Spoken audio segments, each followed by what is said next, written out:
திமுக அரசு இந்த நிலைப்பாடை மாற்றிக்கொள்ள வேண்டும். ஏனென்றால் இந்த பிபிடிஎல் நிறுவனம், பாம்பே பர்மா ட்ரேடிங் கார்பரேஷன் நிறுவனம் அந்த நிறுவனத்தை முழுவதுமாக மூடப்போகிறார்கள். ஷட் டவுன் பண்ணக்கூடிய கம்பெனி, அந்த முழுமையாக மூடக்கூடிய கம்பெனியில் வாலண்டரி ரிட்டையர்மெண்ட் ஸ்கீம்லாம் ஒன்றும் கிடையவே கிடையாது.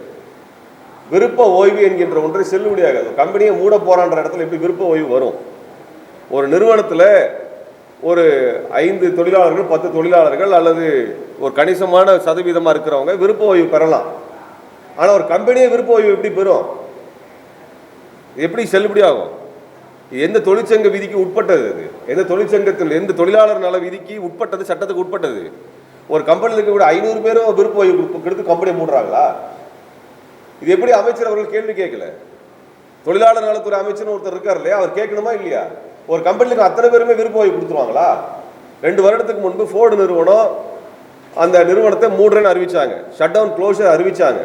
அது 3 மாதங்களுக்கு முன்பு அறிவிக்கப்படணும்.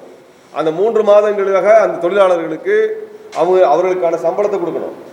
அதற்கு பிறகு மூடப்படுவதால் தொழிலாளர்களுக்கு என்ன பிரச்சனை வருமோ அந்த நட்டை ஈட்டை ஈடுகட்டுவதற்கான பேச்சுவார்த்தை நடத்தும் தொழிலாளர்களோட. இதான் முறை. அந்த அடிப்படையில் ஃபோர்டு கம்பெனி நான் மூடுறேன், இழுத்து மூடுறேன்னு சொல்லி அறிவிச்சாங்க. அந்த தொழிலாளர்களோட பேச்சுவார்த்தை நடத்தினாங்க. பேச்சுவார்த்தை நடத்தி 143 நாள் வரை அவர்கள் வருடத்திற்கு சம்பளம் என்கின்ற விகிதத்திலே எவ்வளவு காலம் வேலை பார்த்தாங்களோ அதுக்கு நட்டையிட வாங்கினாங்க. 25 லட்சம் ரூபாயிலிருந்து 80 லட்சம் ரூபாய் வரைக்கும் நஷ்டஈடு வாங்கினாங்க. இதுதாங்க ஒரு முறை. க்ளோஷர் அப்படின்னு சொன்னா ஒரு கம்பெனி ஷட் டவுன் பண்றதுனுடைய முறை இதுதான். இவன் கம்பெனி ஷட் டவுன் பண்றேன்னு சொல்லிட்டு வாலண்டரி ரிட்டையர்மெண்ட் எல்லாத்துக்கும் வாங்கி நான் எல்லாம் வாலண்டரி ரிட்டையர்மெண்ட் வாங்கிட்டாங்கன்னு சொல்றாங்க. அது எப்படி voluntary retirement company shut down ஆகும்? ஷட் டவுன் ஆகிற கம்பெனி எப்படி வாலண்டரி ரிட்டையர்மெண்ட் விருப்ப ஓய்வு எப்படி நடக்கும்? இந்த கிட்டத்தட்ட 540 பேர்த்துக்கு கிட்ட வரைக்கும் ஏமாற்றி விருப்ப ஓய்வு பெற்றிருக்கிறாங்க. அமைச்சர் அவர் சொல்லும் பொழுது கூட சொல்லியிருக்கிறாரு, யாரேனும் வலுக்கட்டாயமாக விருப்ப ஓய்வு பெற்றிருந்தா நீங்க தொழிலாளர் வாரியத்தை அணுகலாம் சொல்லியிருக்கிறாங்க. இப்ப அமைச்சருக்கு தெரிஞ்சிருக்கு இல்லையா, அங்க பிளான்டேஷன் ஆபீசர் இந்த தேயிலை தோட்டத்தை தொழிலாளர்களை அவர்களுக்கான துறையை சார்ந்த அதிகாரி நாகர்கோவிலிருந்து வந்து இந்த மக்களை சந்தித்து இவர்கள் குறை கேட்க வந்திருக்கிறேன்னு சொல்லிட்டு குறை கேட்டதற்காக நீங்கள் எங்க படிவத்தில் கையெழுத்து போடுங்கன்னு சொல்லி எழுத படிக்க தெரியாத மக்கள்கிட்ட படிவத்தில் கையெழுத்து வாங்கிட்டு போய் அதை வாலண்டரி ரிட்டையர்மெண்ட் ஸ்கீமா அறிவிச்சிருக்கிறாங்க. அந்த மக்களை ஏமாற்றியது அரசாங்க அதிகாரி முதல்ல, 2வது அந்த நிறுவனம். 2 பேரும் சேர்ந்து ஏமாத்தி இருக்கிறத திமுக அரசு கை கட்டி வேடிக்கை பார்த்துட்டு இருக்கு. நீங்க தொழிலாளர் அமைச்சர் வச்சிருக்கிறீங்க, அந்த பகுதியிலே அந்த மக்களினுடைய கோரிக்கைகளை பற்றி சொல்லுவதற்கு ஏகப்பட்ட அமைப்புகள் இருக்கின்றன. அவர் யாரிடம் எதுவும் கேட்கல. அப்ப அந்த கம்பெனி சொன்னதை அப்படியே கேட்டு வாலண்டரி ரிட்டையர்மெண்ட்ல இவ்வளவு பேர் 25% அவங்க இந்த விருப்ப ஓய்வின் அடிப்படையில் அவர்களுக்கான பணத்தை பெற்றுக்கொண்டார்கள். மீதி 75% பணத்தை நாங்கள் பெற்றுத் தருவதற்கு அரசாங்கம் உதவி செய்யணும்னு அமைச்சர் சொல்றாரு. அது நீங்க சொல்ல வேண்டியதில்லை சார், அது தானா கிடைச்சிரும். ஆனா விருப்ப ஓய்வு எப்படி வந்துச்சு? நீங்க எப்படி ஒரு அமைச்சரா இருக்கிறீங்க, நீங்க எப்படி அதை ஏத்துக்கிட்டீங்க? ஒரு கம்பெனியில் எப்படி விருப்ப ஓய்வு வரும்? எப்படி வரும்? கம்பெனிக்கு அத்தனை விருப்ப ஓய்வு கொடுப்பாங்களா? அப்புறம் இன்னொன்று நான் கேட்க விரும்புறேன், விருப்ப ஓய்வு கொடுத்த அந்த கடிதம் கொடுத்து 3 மாதத்துக்குள்ளாக திரும்ப பெற்றுக்கொள்ளலாம், அது சட்டத்தில் இருக்கு. அப்ப விருப்ப ஓய்வை திரும்ப பெறலாம். 540 பேர் விருப்ப கடிதத்தை திரும்ப பெறோம்னு சொன்னா திமுக அரசினுடைய நிலைப்பாடு என்ன? என்ன செய்ய போறீங்க? அப்ப அந்த மக்களை ஏமாத்திரலாம் அப்படின்னு எல்லா தரப்பும் முடிவு பண்ணி நிற்கிறாங்க. இப்ப இதுல அந்த மக்களுக்கான தொழிலாளர்களுக்கான முறையான சம்பளம் கொடுக்கப்படலை. இப்ப ஞாயிற்றுக்கிழமை விடுமுறை, எல்லா நிறுவனத்திலையும் எல்லாரும் வேலை செய்கிறோம். ஞாயிற்றுக்கிழமை பெய்டு ஹாலிடே, அது சம்பளத்தோடு கூடிய விடுமுறை தான், அது ஓய்வு நாள் தான் அது.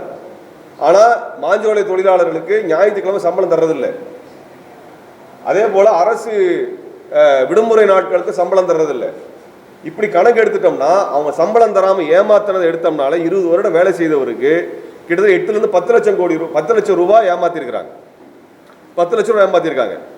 2028 தான் லீஸ் முடியுது. 2028 தான் அந்த தொழிற்சாலை மூடப்படணும். 24 நீ மூடுற. இப்ப 4 வருஷம் சம்பளம் எடுத்துட்டா அதுவே ஒரு 4-8 லட்ச ரூபாய் சம்பளம் வருது. 8 லட்ச ரூபாய் சம்பளம் அதுவே வருது. அப்ப இதுல ஒரு 8 லட்ச ரூபாய் வருது. ஏற்கனவே 20 வருஷமா நீ ஏமாத்திருக்கிற இல்லையா, அதுல 10-12 லட்ச ரூபாய் வருது. ஆக அந்த கம்பெனி அந்த மக்களை ஏமாத்தின தொகையே 20 லட்சம் ரூபாய். இது குறித்து ஏன் திமுக அரசு பேசல? நீங்க சமூக நீதி அரசு பேசுறீங்க இல்லையா, அப்ப இதையெல்லாம் முழுமையாக தெரிந்த ஒரு அரசு அதிகாரிகளை கூப்பிட்டு, அவங்க அதிகாரி அவ்வளோ ஏமாத்துற வேலை செய்யறாப்புல. அரசாங்க அதிகாரிகள் முழுமையாக அந்த மக்களுக்கு ஏமாத்துறாங்க. அந்த அரசாங்க அதிகாரிகள் அந்த நிறுவனத்திற்கு ஆதரவாக இருந்து கொண்டு அந்த ஏழை மக்களை, தொழிலாளர்களை வஞ்சிக்கிறாங்க. இப்படிப்பட்ட ஒரு மோசமான நிலை அங்க இருக்குது. அப்ப அந்த அதிகாரிகள் ஏமாத்துறாங்க இல்லையா, இது யார் கேட்கறது? ஆட்சியாளர் தான் கேட்கணும், திமுக அரசு தான் கேட்டிருக்கணும், அமைச்சர் தான் கேட்டிருக்கணும், அல்லது எம்எல்ஏ கேட்டிருக்கணும், அங்க இருக்கக்கூடிய பிற மக்கள் பிரதிநிதிகள் கேட்டிருக்கணும். அப்படி யாருமே கேட்கல. அந்த அம்பாசமுத்திரம் தொகுதியினுடைய எம்எல்ஏவா இருக்கக்கூடியவர் அதிமுக கட்சி சேர்ந்தவர். அந்த தொகுதியினுடைய பாராளுமன்ற உறுப்பினர் காங்கிரஸ் கட்சி சேர்ந்தவர். அரசு திமுகவாக இருக்கிறது. நான் கேட்க விரும்புறேன், என்னதாங்க நடக்குது நாட்டில்? அதிமுக கட்சி தொகுதி எம்எல்ஏ ஓட்டு வாங்கின எம்எல்ஏ அதிமுக காரரும் கேட்கல, பாராளுமன்றத்தில் போய் ஓட்டு கேட்ட காங்கிரஸ்காரரும் கேட்கல, இவங்க கிட்ட இருந்து ஆட்சி அமைச்ச திமுக அரசும் பேசல.